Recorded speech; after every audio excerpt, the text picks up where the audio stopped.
macam mana dia boleh ke kau terangkan dalam bentuk lisan ni kat aku? I masa tu nenek I dulu tak ada nampak macam like betul-betul lah. Tapi sekarang dah okey sebab I berubat kan. Lepas tu yang betul-betul I macam kena tu like masa I pergi Batang Kali kot I rasa. Batang Kali Ulu Yang. So I pergi ada bercuti pergi mandi sungai semua. Lepas tu masa nak maghrib tu kita orang ada duduk satu tempat ni.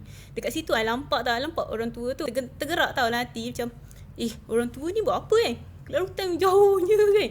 Dalam hati lah. Dalam hati. Tiba-tiba aku pejam, aku baring. Lepas tu aku tengok tangan aku ada orang pegang. Tengok kerepot tangan odoh lah. Kau nampak orang tu pegang kau? Aku terus menjerit lah, apa lagi. Kat situ lah aku dah start, kat situ aku start guna ganggu banyak.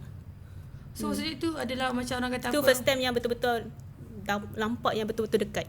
So sebelum ni kau nampak jauh-jauh sama-sama